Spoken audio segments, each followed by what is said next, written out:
He says, Solomon, work-life balance does not exist. You know why? He's working in the business. He's not working on the business. If you've never heard of Michael E. Gerber, here's the gentleman that wrote the book, The E-Myth. I had the privilege of emailing him, talking to him, hosting a podcast with him, also meeting him in person in California, live, just talking about business and life and so on. So I'm going to share with you 3 things that he taught me as it relates to growing and scaling a franchise business. And the number one thing that I learned from him is working on your business versus working in your business. Now, this is something every entrepreneur has heard at some point in their life. But the reality is that as I work with so many entrepreneurs, I mean, every single one of my calls, when I'm talking to them about who does this in your business, and they would say, that's me. Who sets up email accounts? Well, that's me. Who's following up with leads? Well, that's me. And what happens, post-sell? That's me also. We're all tied back into the business. So if you're a franchise and you want to grow and scale, what happens in the franchise experiences, as soon as you decide that you want to become a franchise, the thing that you need to do is start selling franchise locations. That is the business. You switch from being individual store owner or business owner in that main street to being the owner of the franchise. Your job is to get more people in the door that believes into the mission, want to be part of this community and take this movement forward. But what happens with most entrepreneurs, they're still working in it and they're not working on it. So this is the first step, is to get out of that day-to-day grind and move towards being the CEO of this new empire that you're trying to build for yourself. The second thing that I've learned from Michael E. Gerber is one of the most important concepts in the entrepreneurial world, which is the entrepreneurial myth. Now, that's the title of the book, is the entrepreneurial myth. What is the entrepreneurial myth?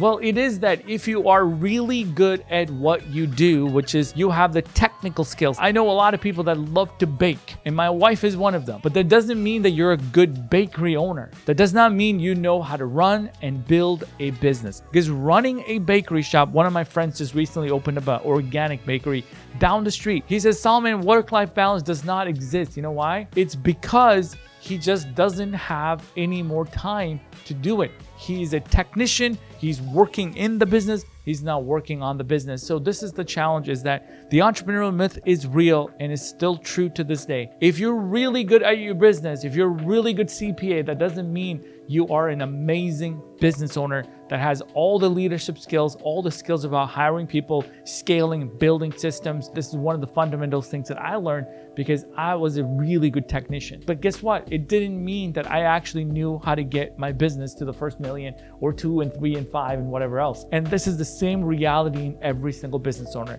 That leads me to my third and final point, and that is to systemize everything. You probably heard the word systems and process, SOPs, all these things in your business. Or you hired a coach, they told you, watched a YouTube video, and you heard some guru talk about building systems. Well, let me tell you, it's easy to create a YouTube video or a podcast or hire a guest on your podcast and be like, hey, let's talk about building systems, because I have done that. It has nothing to do with the head knowledge. It has everything to do with having a business that is a system. So today, I'm asking you, are you putting aside time to build systems? Hired somebody to actually sit there and write out the process?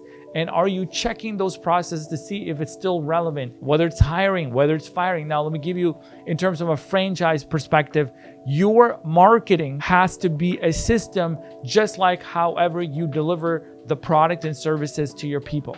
Most franchise owners I talk to, they have the product down, they have their systems down, but they don't have their marketing down. Their marketing is not yet a system like the rest of the business. Well, if you actually read the book and go through any of their content, there's 7 departments that you have to have in your business to grow and scale. Well, one of them is lead generation, and that has to be a system. But the challenge is marketing is changing all the time. There's nothing that I did 17 years ago is what I'm doing right now. So what you need is a living, breathing system that is changing all the time based on the consumer behavior and all the algorithm changes of all the platforms like Google, Facebook, and Meta, and you name it. Because of that, most franchisors get stuck in marketing. They don't know what works anymore. That's what they started 3 years ago. It's not what works right now. They hired some people. They said you should run Facebook ads. Somebody else says you should do organic.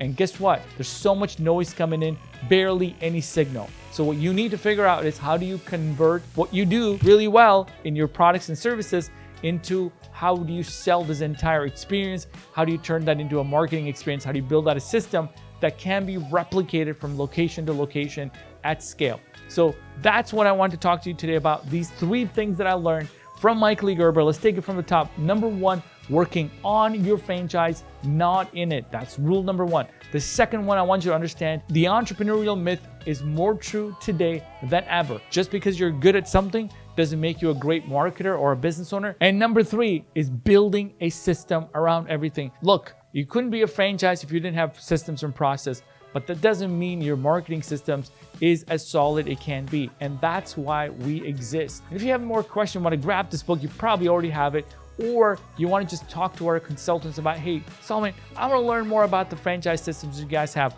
How do you go about it? We're this kind of franchise. We have this many locations. We're trying to solidify. We want this unified branding experience. We want to make sure no matter where a customer walks in, they get the same experience online as it is in physical. Well, that's what we can do on a strategy session.